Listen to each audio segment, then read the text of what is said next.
There are nations that are interfering. Russia is one of them. It uses a variety of tactics to do this, including this Internet Research Agency, which is this, infamous troll farm that exists in St. Petersburg, Russia. And basically their job is to influence the discourse of a bunch of countries. Two main targets have been, of course, the United States and Ukraine. And as a result, they are manipulating our discourse using the loopholes in the fabric of the internet and social media and exploiting our very openness and democracy, which is, I think, it's one of our weaknesses. It's both our strength and our weakness. The fact that we are open and transparent means that they can get in the discourse. And as a result, we are seeing our own societal fissures turned on their heads and manipulated in order to drive us against one another and decrease engagement in the democratic process. I'm joined by Nina Jancowicz. Nina, welcome to the show. Thanks so much for having me, Chris. Pleasure to have you on. Is Russia listening to this podcast? Oh, wow. Probably. Oh, fuck. I sent a couple copies of my book to friends and journalists in Moscow, and they never arrived. So I only assume that they're at least listening to some of the podcast appearances I've made. Way. Bloody hell.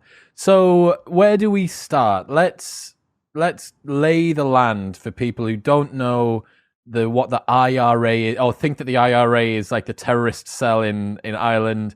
Yeah, I get that a lot. Yeah, no. What do you mean the IRA? Are they getting involved? They were quite militant. I didn't think they would get involved in internet troll. So let's bot farms and Russia. What's going on at the moment? Sure. Well, at the moment, nothing is very different from what it was in 2016. There are nations that are interfering. Russia is one of them. It uses a variety of tactics to do this, including this Internet Research Agency, which is this, infamous troll farm that exists in St. Petersburg, Russia. It's headed up by an oligarch, Prigozhin is his last name, who also owns some catering companies, and he also does fake army people for hire that he sent to the Central African Republic and a bunch of other places. But he's known as Putin's chef because of his catering businesses. And he also set up this troll farm where they have a couple hundred people working, and we know this thanks to great reporting from Russians and folks who were whistleblowers at the IRA. And basically their job is to influence the discourse of a bunch of countries. Two main targets have been, of course, the United States and Ukraine, especially after the illegal annexation of the Crimean Peninsula in 2014. And Ukraine was kind of the IRA's laboratory. That's where they tested a lot of the tactics. And at the same time, we're trying them out here in the United States. We know that they bought $100,000 worth of Facebook ads in 2016. That kind of was able to slip under the rug, but we've gotten a little bit wiser, I hope. At least the social media firms are looking for that sort of manipulation. But Russia doesn't stop, right? We've given them no real cost. We've imposed no cost to make them really disengage from this activity. And certainly the UK hasn't either. The Russia report just came out last week, and we learned that the UK government has kind of dropped the ball on this issue. And as a result, bad actors, be they Russia or China or Iran or Venezuela, they are manipulating our discourse using the loopholes in the fabric of the internet and social media and exploiting our very openness and democracy, which kind of is, I think, it's one of our weaknesses. It's both our strength and our weakness. The fact that we are open and transparent means that they can get in the discourse. The fact that we have, the First Amendment here in the United States, and we want to value freedom of speech and of expression. We're very hesitant to touch any of that kind of pernicious, spurious content that might be online. And as a result, we are seeing our own societal fissures turned on their heads and manipulated in order to drive us against one another and decrease engagement in the democratic process. And we're only 98 days away from an election right now here in the States. Fucking hell. It doesn't sound good. It's the synopsis is, it doesn't sound very good. Okay, so we have professional catfish, fake news, bot farm, disinformation, misinformation that is far more sophisticated than anyone could have imagined, coming out of a country that looks like it's only just discovered the wheel, but actually is crazy sophisticated, and also plays to the fact that it feels like this sort of backwards bludgeoning fool is kind of like tumbling through the world circuit and actually is really, really adept at this stuff. It's happening from multiple different countries. The how is varied, and we're going to get into that. The what is nuanced, and we're going to get into that. And the result is fractured society, people not believing in diplomacy and democracy, and increasing pulls to either end, which tear at the fabric of the middle. Yes, that's exactly right. That's because I read the book. And then I was able to just tell you what you wrote, and now I sound like I'm an expert on it. That's what I'm an expert on it. So where do we begin? Is it the what they're doing? Is it the how they're doing it? I think the how they're doing it is more instructive, actually. So I had a little bit of a tiff with my publisher about the subtitle of the book. They really wanted it to be Russia Fake News and the Future of Conflict, which you will see that it did end up that way. But I pushed back against fake news being in the subtitle, because while it is a signpost to most normal people who don't think about this for their job like I do, it's a misnomer. Most disinformation, many of the information operations that have been most effective, both coming from Russia and, the domestic stuff that we're dealing with, isn't about cut and dry fakes. It's not about, a fake article about something Hillary Clinton did or something Trump did. It's stuff that plays on our emotions. That's the currency of disinformation. And Russia's very adept at identifying that. So they look for fissures in our society. And in the United States, we have many of them. That is by virtue of the fact that we are a large country. We have a lot of, cleavages in our society, ethnic, racial, economic, that can be exploited. And certainly our discourse has become more and more polarized. And they just identify those hot button issues and kind of poke at them from either side of the spectrum. And that's the second misconception, right? A lot of people think, okay, Russia wanted the UK to leave the European Union. Russia wanted Trump to be in the White House because that's beneficial to Russia. Both of those things are true. But that doesn't mean that they were only kind of agitating on behalf of those causes. They were agitating on both sides of the spectrum. So pro-leave, pro-remain, pro-Trump, pro-Clinton. Well, they really didn't ever do any pro-Clinton stuff, but they did do pro-Sanders and pro-Jill Stein. And the idea, again, is to just flood the zone with information so much that people disengage. They get people who are engaged to turn against one another. And all of that benefits Moscow, because it means that our democracies are in shambles, that we're not able to reach consensus, which is one of the most important things about politics and creating a functioning government.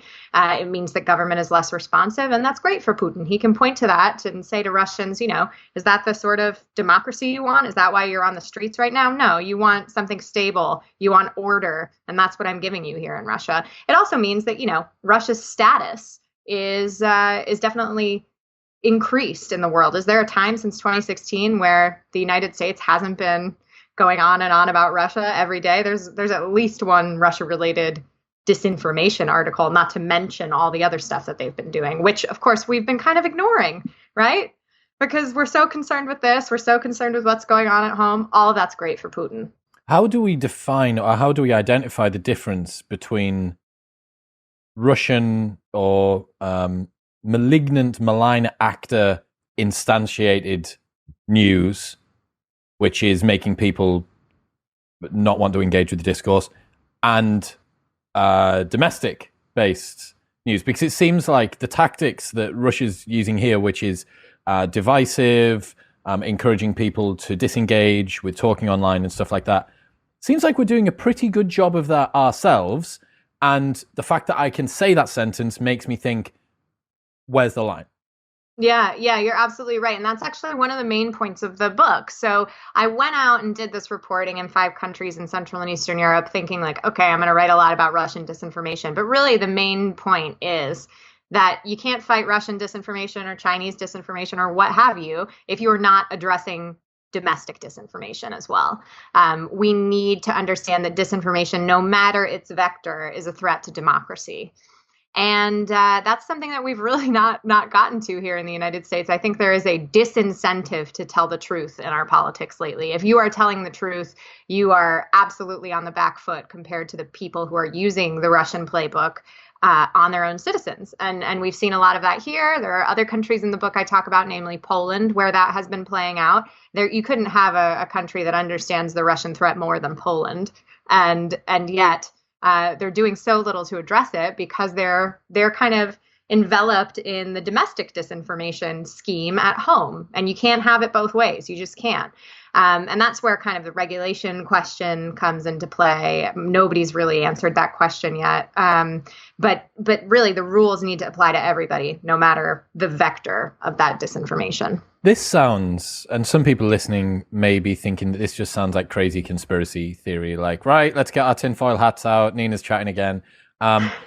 What are some of the explicit examples that you came up with, or your favorite examples from the book on some of the times that stuff has occurred due to Russia's input? Sure. So my favorite one, for a couple of reasons. One, it demonstrates that it's not just a Republican thing, disinformation here in the United States. It can be a liberal thing too. So that's one reason it's great. It also happened after the 2016 election. So interference still going on even after these revelations came to light. And three, it shows the fact that, well, actually four things. Let me edit myself. Four things. So three, shows the fact that homegrown actors are used in these campaigns a lot. And four, shows that it has a real life impact when we move kind of out of the offline space. So IRL, as the kids would say, right? This is the story of Ryan Clayton and Americans Take Action and the July 4th, 2017 Les Miserables flash mob that they held in front of the White House. So I was in October of 2018, actually coming home from the UK. I got off a transatlantic flight and turned my phone on as I was making my way through customs in Washington. And I got a flurry of text messages about a new part of the Mueller investigation, the Russian investigation that had just been unsealed. It was a criminal complaint detailing how the IRA operated, how they made their money, how they spent it. And in that complaint, they detailed a few instances where the IRA was spending money on events in the DC area across the country. One of them was a musical theater show tunes flash mob. And it's really funny that that was included in there because I had seen ads for this event. I do theater in my spare time, which I don't have a lot of anymore. But I had been served this ad. It was like, come dress up like a colonist on July 4th and sing Les Mis and demand Trump's impeachment in front of the White House. Like, I remembered this ad. So I got really excited and I started reaching out to all my theater friends and being like, I actually was out of the country at that point in 2017, but I was like, did you guys go to this? Because I remembered people posting about it. Couldn't find any of my friends who went, but there were videos online. And so I reached out to this guy, Ryan Clayton. He's in his 30s. He's kind of a hipster. He's a progressive activist. And found him in the videos and said, Ryan, did you know that the Internet Research Agency bought $80 worth of ads in order to turn more people out to your protests? And I think his response was, holy shit, thank you for letting us know. They had no idea. And they weren't explicitly mentioned in the complaint. They were kind of referred to as like Organization One or something like that. But then I met him later for coffee and he told me all about his background as a progressive activist. And he's the one that said what you were referencing before, it's not about a specific worldview. It's about pulling at the fabric of society on the sides so that it rips down the middle. And I just think this is such a great example of the fact that, Russia doesn't create this stuff. It often uses local conduits. It happens in real life. It has a real life impact. He thinks that was one of their most successful protests because of those ads. They were so well targeted.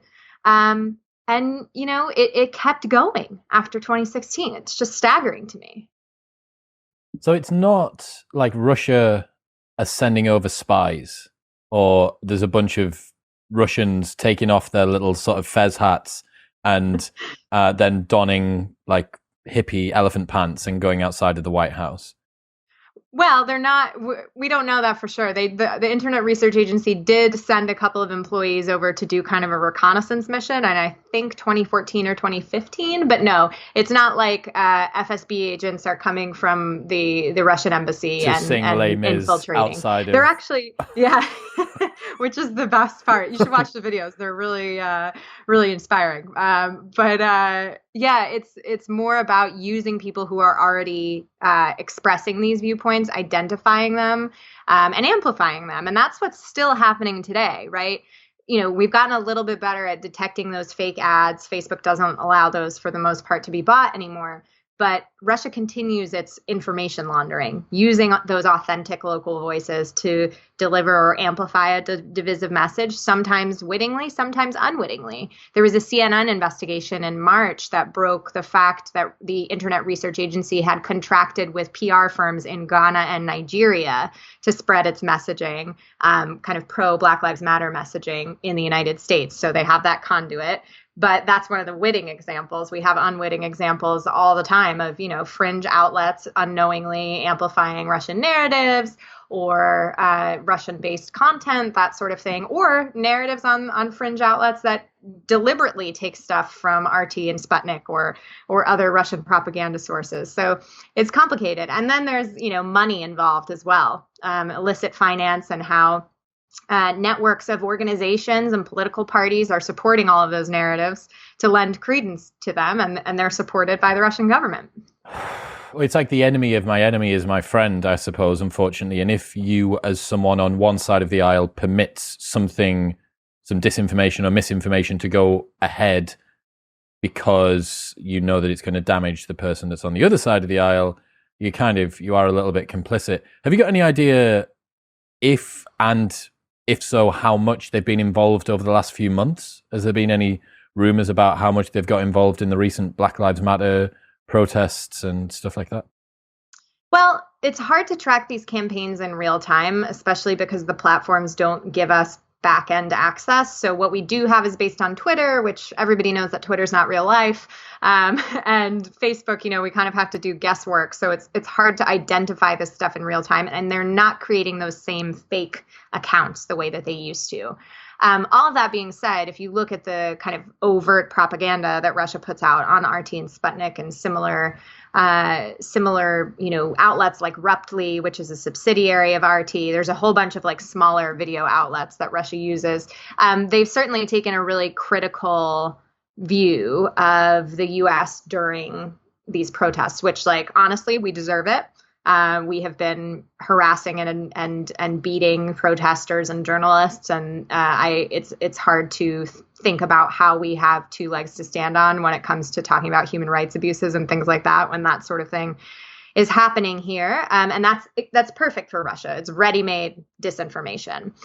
In terms of broader campaigns that have been going on, again, really hard to track, but we do know that Senate and House Democrats have been demanding a briefing from the FBI related to foreign interference in the 2020 election. And the intelligence community just last week released an assessment that said, it was basically a warning to American citizens saying a bunch of different actors are trying to influence the election.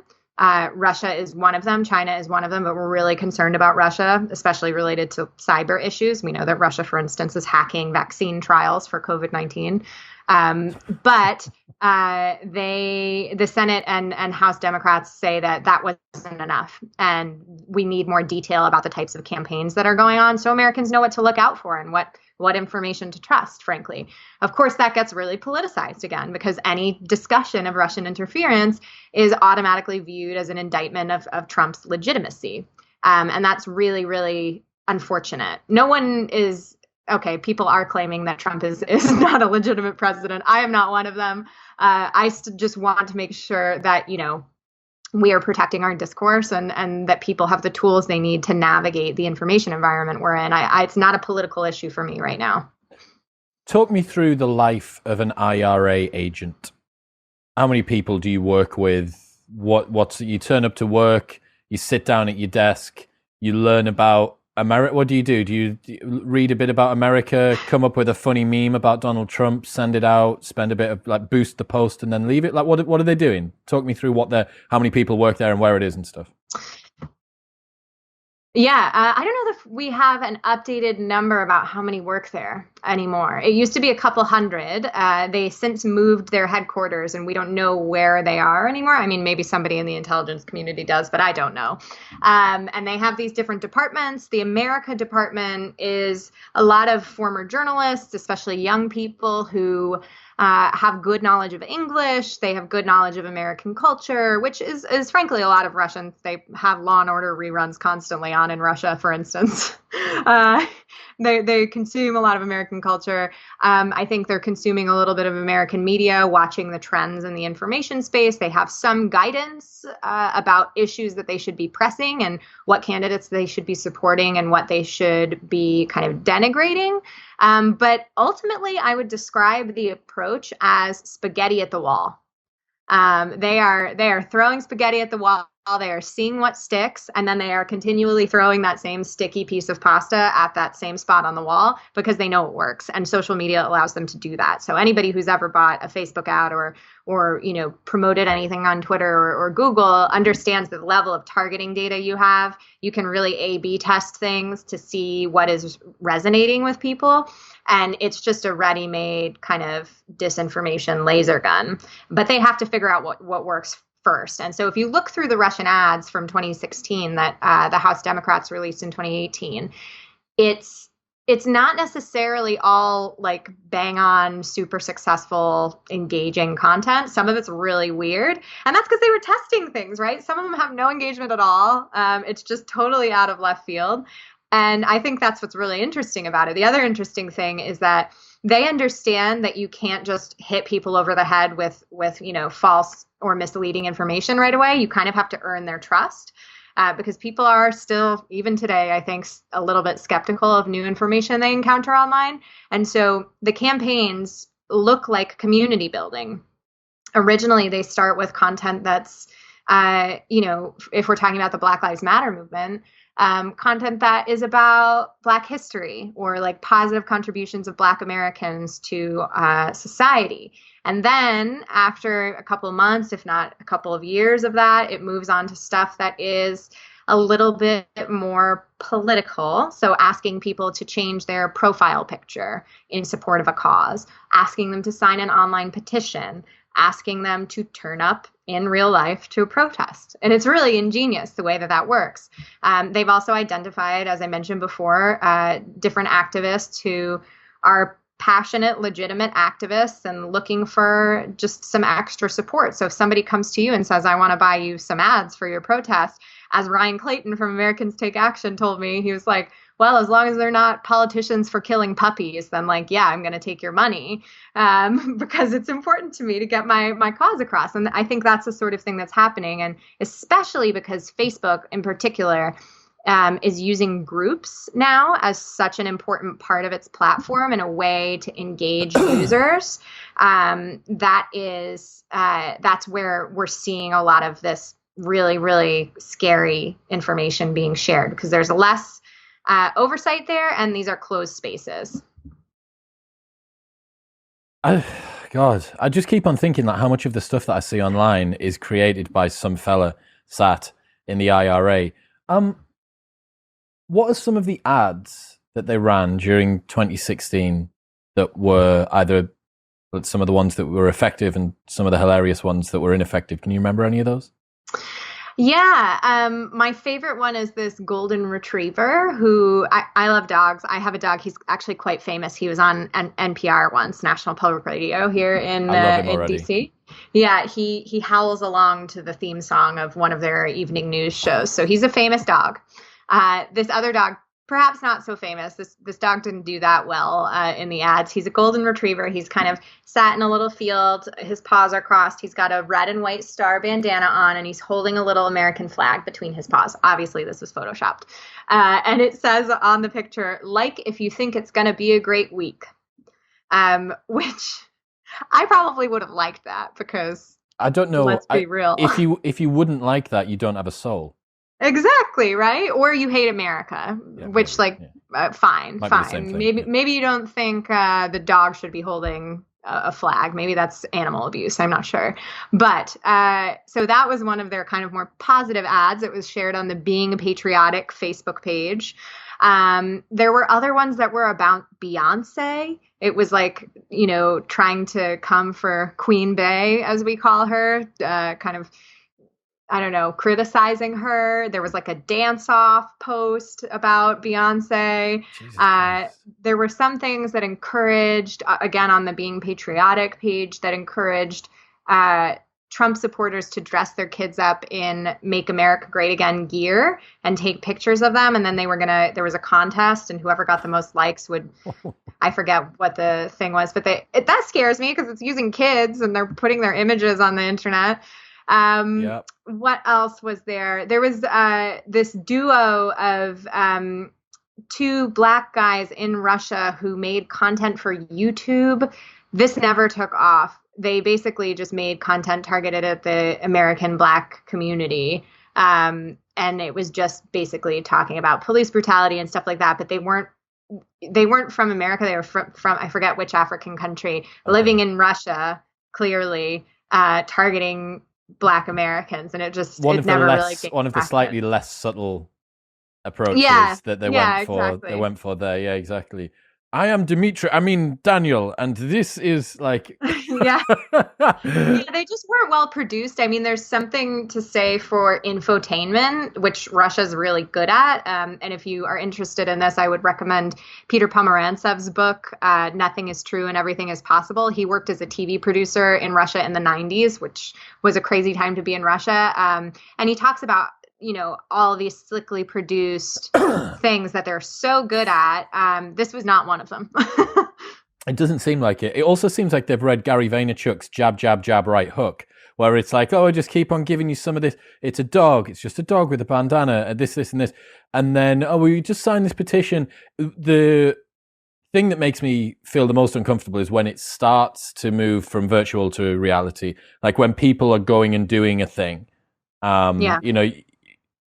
You feel like there's a boundary, some sort of sphere within which things can happen. And as long as it's on the internet, kind of doesn't matter. When it gets into the real world, it does. Was it, did Russia have the biggest Blacktivist Facebook page before? They were bigger than Black Lives Matter, and it was Russia. That's exactly right. Yeah, Blacktivist was the name of the page, and it had more Facebook followers than Black Lives Matter. And the race component of all of Russia's engagement was probably the strongest and most successful component on both sides of the coin, both the racist and the anti-racist side of the coin. But particularly targeted at Black Americans and trying to get them to disengage and not come out to vote. What does it say that the biggest Black activist page on the internet wasn't domestically owned? Russia had control over an increasingly divisive, inflammatory topic.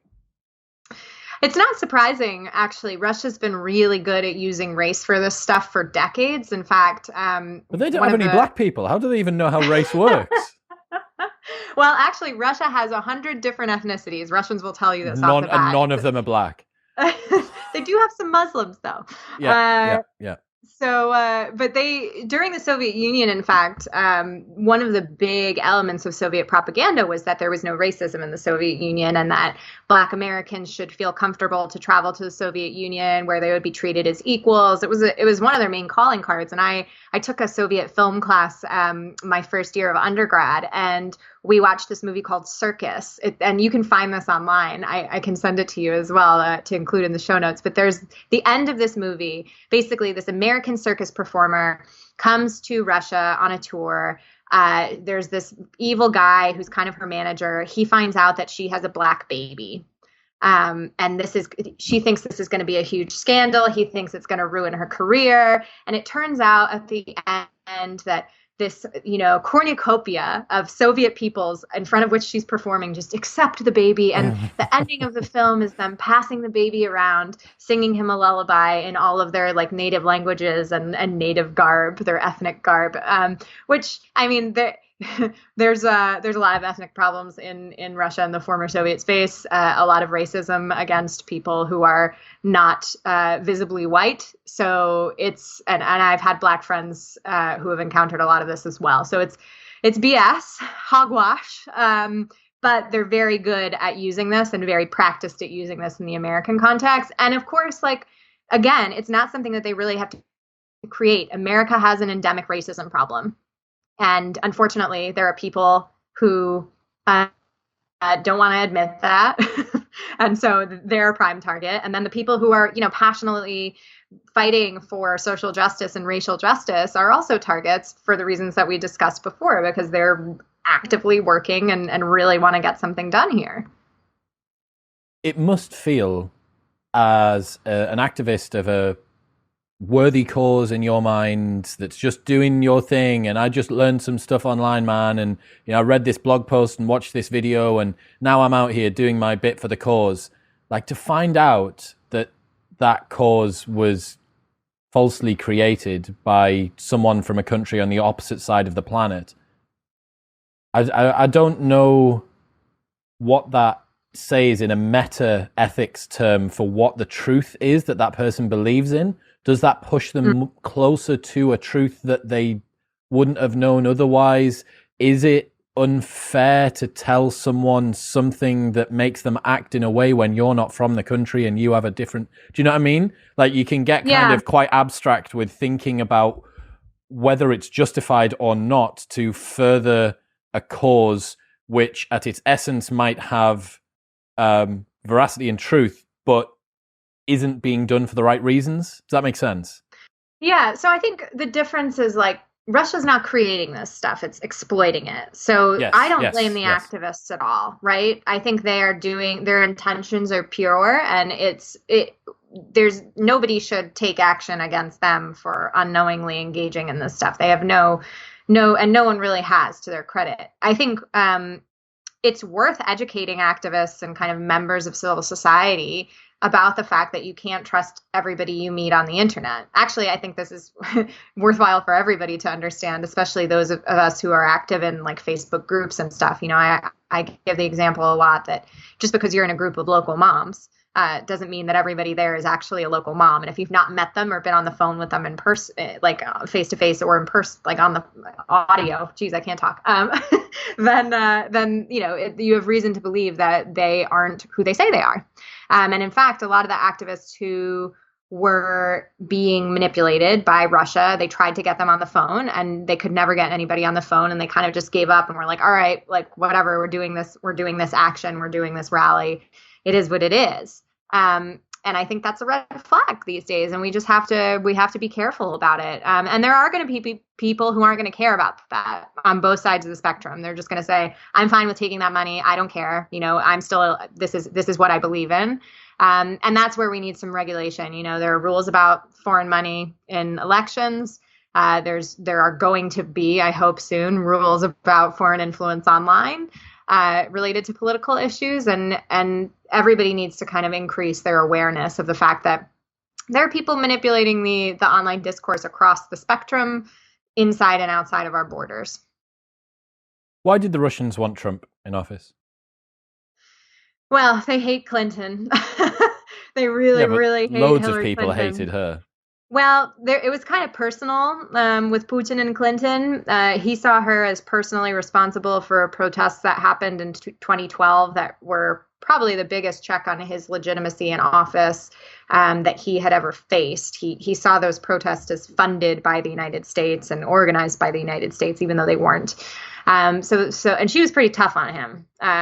And it was clear that her administration was going to be tough on him. Trump, on the other hand, has a soft spot for authoritarians, had publicly questioned whether Crimea should be part of Ukraine or part of Russia. Just, Cliff Notes, it's part of Ukraine. Like, it's Ukraine's sovereign territory, for anyone wondering. And we don't allow countries to just rewrite borders anymore.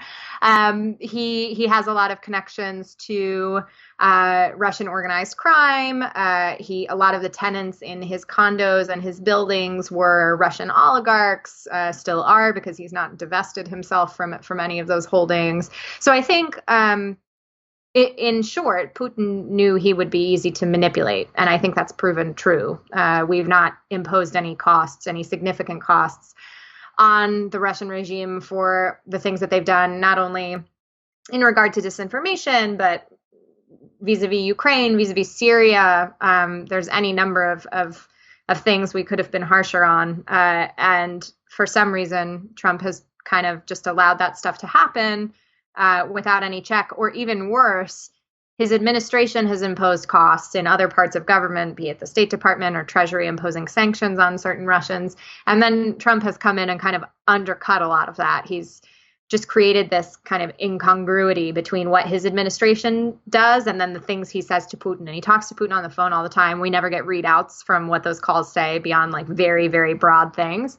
And, he's been publicly very positive about his relationship with Putin. He jokes with Putin about election interference. He wags his finger and says, "Don't you meddle in our elections," which I don't know. That's not the warning that I, as an American citizen, want to see Trump giving Putin. And there's nothing I want more than for us to have great relations with Russia, probably under a different leader, right? I love the Russian people. I lived there. I love many Russians. A lot of them were at my wedding, right? It's not about Russophobia. It's about rules of the international order and like democratic and human rights norms that we seem to have abandoned for reasons that I can't fully explain unless I were able to get into Trump's brain. Yeah, I understand. It seems at the moment, listening to a lot of stuff that comes from Joe Rogan's podcast, also Ben Shapiro's stuff. I've got Chris Voss from the FBI. I've got him on soon, and some of the stuff that I've heard him talk about. It seems like China's the hot new girl in school to be worried about as an international power. And it almost feels a little bit to me like Russia was the old fear for a long time, right? Cold War, then that kind of gets artifacted across, then the USSR kind of breakdown and all that sort of stuff happens. And then we kind of forget about Russia a little bit. And then there's all these concerns about Huawei and about trademarking. And there's these markets in China that are making duplicates of like every car on the planet. And then the UK government only last month said that they're going to roll back the integration of 5G towers that are being provided by China because of concerns for security and stuff like that. So are you team Russia for who we need to be more worried about? I think we can be worried about both at once. And that's actually what makes it a much more difficult challenge, right? When you've got multiple very strong adversaries in the international arena that are both screwing with you in different ways. I think that's a really challenging scenario. How do you distinguish the two? What's the relative roles that they're both playing? Sure, with the caveat that I am, all of my background is in Russia and Russian studies, and I'm, I just read about China. But the way that I understand it is, China has always practiced disinformation and propaganda to some extent. With the online stuff, they've just started to dip their toes into the type of things that Russia has been doing, and still, the goal of Chinese disinformation isn't necessarily to pull the fabric of society apart, like we were talking about before.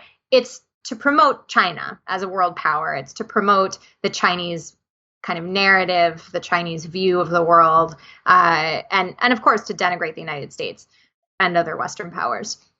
Russia has its own kind of masochistic, unscrupulous goals that differ in that way. And then in terms of tactics, Russia's gotten really good at the manipulation of those fissures, whereas China is still just using kind of overt propaganda, and that's the most successful thing for them. So they're using diplomatic accounts, state-run propaganda channels, overt messengers to send a coordinated message across, many different information environments in the West and elsewhere. And if they're using fake accounts, they've not done a very good job of it. So there have been some analyses of like how China, during the first wave of Hong Kong protests, how China was trying to influence the rhetoric and dialogue about what was going on there. And it was all really heavy-handed stuff that I think nobody really bought into it. I wouldn't put it past them that they're going to get better at it. And they do use disinformation really, of course, very effectively on their domestic population. They have what's called the 10-cent army, which is this army full of commenters who comment on public posts on blogs and like WeChat and things like that. That's like pro CCP propaganda. So if those folks spoke, other languages and were unleashed on the world, we'd have ourselves a problem. But for some reason, they've not done that yet. And I think part of that's because they have kind of a technical leg up and certainly an economic leg up in ways that Russia doesn't. They don't need to engage in that sort of cheap, easy return on investment stuff because they have so many levers in diplomatic and economic negotiations that Russia, certainly in the economic realm, does not. So that's where I see the difference. And I think they're, again, both problems for coming at us in different vectors. And we're going to need people in government who understand both of these countries. We're going to need people who understand the tools and tactics that they're using and people who are willing to, look at the problems that both of these nations are exploiting at home, whether that's U.S. economic insecurity or our societal issues, and strengthen the domestic situation, which it sounds like the UK is moving in the right direction with that. With China, hopefully the Russia report will kind of give you a kick in the pants with regard to Russia. Although I have to say, if any of my colleagues who I've worked with across British government are listening, I do think that you guys are more with it than the US government is. And you've done a lot of good work in terms of holding the tech companies accountable. And you've also done good work in Europe, supporting governments and organizations that are countering Russian disinformation. So it's not all bad. How much of it is a top-down problem? How much of it is policymakers need to steam in and say, right, you need to show national certified identification to start a Twitter or Facebook account? Or you need, do you know what I mean? Like, what's the solution here from a policy side? Well, I will say that I think one thing the Russia report shows is that it was successful administrations and governments in the UK that kind of dropped the ball. So successive, rather, not successful. Successive administrations that dropped the ball. And here in the United States, we certainly have a leadership problem.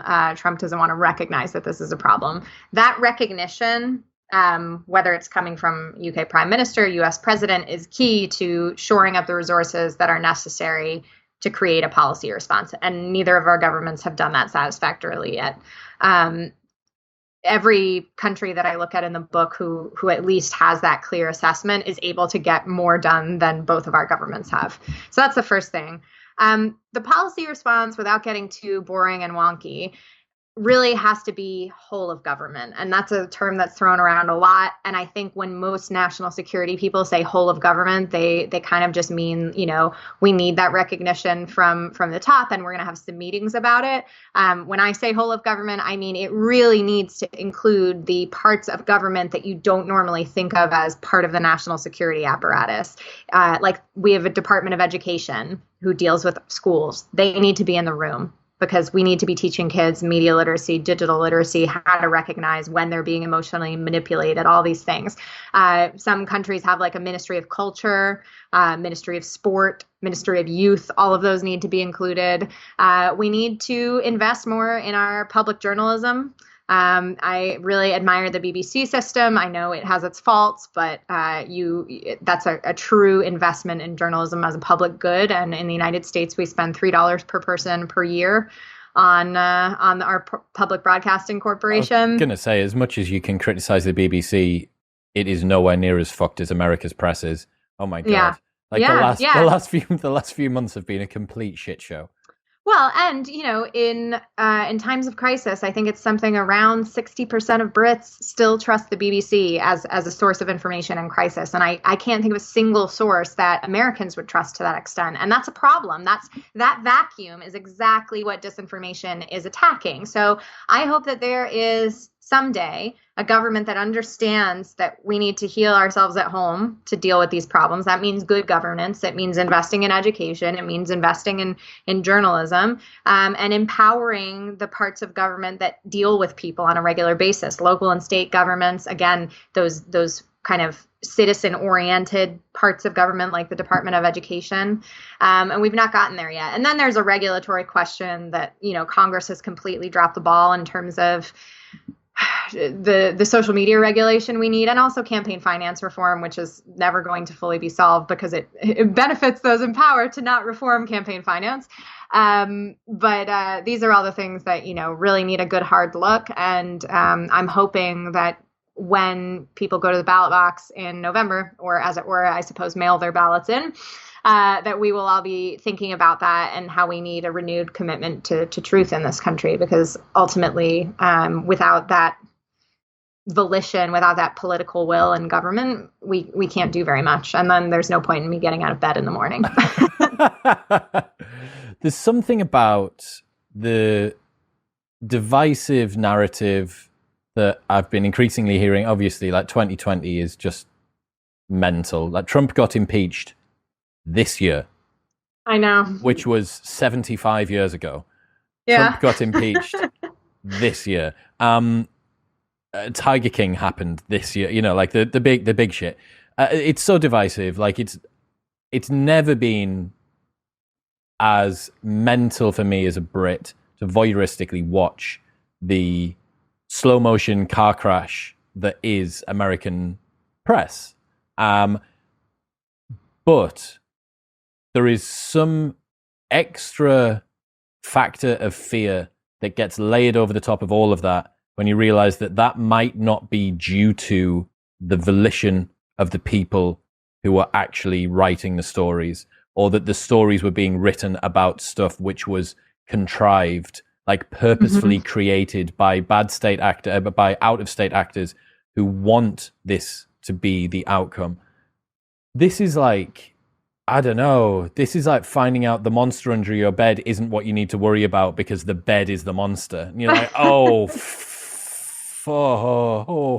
like, do you know what I mean? Like you thought it was just this, and then it turns out it's like the sequel to the horror movie is actually where it's like it's all Russia. So I don't know. I mean, what's the long game? Like, what's the real kind of end result here? Obviously, it would appear China is raise ourselves up to look like a stronger superpower. Russia is tear other countries down so that we relatively look stronger. Again, as you've identified, it would appear that that's because Russia probably has to appreciate its own glass ceiling. It can't pretend to be a global superpower when it comes to the tech game. Like, no one's buying Russian iPhones.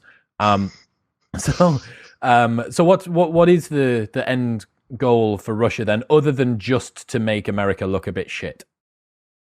Well, again, I think that has domestic implications for Putin's grip on power. It's always been about, the comparative exercise between Russia and the West and what an authoritarian system can offer versus the unpredictability of democracy. If you look at the Arab Spring, if you look at what happened in Ukraine, Euromaidan in 2013, 2014, or even if you go back further to the revolutions that happened in Georgia and Kyrgyzstan in the early 2000s, that's always been the biggest threat to Putin, something that he's always been scared of. Nina, I love the way that you say Putin. It's my Russianist to me. I mean, we can say Putin, but that just makes me sound like I'm from New Jersey, which I am. So Putin. Cool. I try not to if you get me cursing, then I really start to sound like I'm from New Jersey. So we won't do that here. But yes. So that all benefits good old Vlad Putin, and I think that's the long game. It's to maintain his grip on power, and then also puff up Russia, which benefits him as well. And I just think it's really important, especially because more actors are entering the disinformation game now that the Russian playbook has been opened for everyone to see. And this playbook has been used by advertisers and PR people for ages, right? We just need to, again, turn inward. The more that we can heal the fissures in our society, provide good governance, create a resilient society, one that is skeptical but in a healthy way, that's using information to create better governance, teaching civics, really important, then we're going to be more resilient. If you look at nations like Sweden and Finland and Estonia, they've invested in these things, and they're all smaller and more homogeneous nations than the UK or the US, but our countries are also extremely innovative. We're also, we're good at this stuff if we invest in it. We just have to recognize it, and not just play what I call whack-a-troll all the time and think that we can just remove bad accounts, remove bad content, and that will fact check our way out of this crisis of truth and trust. Ultimately, it's about us. It's about all of us, and we all have to do our part. I don't know. I really feel like there's a lot of deceleration that needs to be done before you can even reverse the direction of what's going on at the moment, which is sad, right? Like, you write this book not knowing that 2020 is going to be this slow motion pileup, and then and the parting note is, let's remember our similarities, not our differences. Let's fix the fissures. Let's come together and force policymakers, use our votes, etc., etc. And what you don't know is that like tectonic plate-sized chasm is going to split straight through the middle of the country. There's going and it's going to be about wearing face masks, and it's going to be about, amongst many other things. There needs to be a real change, I think, of tact, especially given the fact that there's people out there who really do want the country, the West generally, to fall to pieces. Yeah. I wonder whether there is a part of the fact that Russia has been the bad guy for so long, and the way that popular media portrays that we've almost caricatured Putin into that, like, oh, better not be meddling in any of our elections again, Vlad. Like, and it's that classic, like, almost a sort of a meta character about what Russia is, that is making us kind of forget that they're genuinely able to do malicious stuff. Whereas I think that might be the reason that China feels natively a little bit more scary, because it's a newer threat. Like, we were used to Russia. We know where to put them. They're in the Russia box. Like, Vlad wears the big fluffy hat and he rides a horse with his top off, and like, that's what he does. But we don't know about China. And yet that is exactly the sort of wolf in sheep's clothing, like, you don't need to worry about us situation that Russia would want, right? To be able to really do a lot of damage. Yeah, I think it's partly that, and partly just that our conception of Russia is grounded in kind of this Cold Warrior thought process. And as a young woman in the Russia field, there's nothing that makes me more annoyed than to walk into a room, or as it were, like a Zoom call, with a bunch of people who have really interesting experience, but have never used a Facebook account, and still conceive of, and sometimes slip up and say, the Soviet Union instead of Russia, right? Hell. It's a different country. It's a different country, and its people are different. The young people are different. I think the tactics that the IRA uses are a reflection of that. Again, a reflection of the weaponization of our own openness. And there's a reluctance to look in the mirror and say, that this isn't something that Russia caused, that it's our weakness that's being weaponized, not just democratic weaknesses, but again, these societal issues.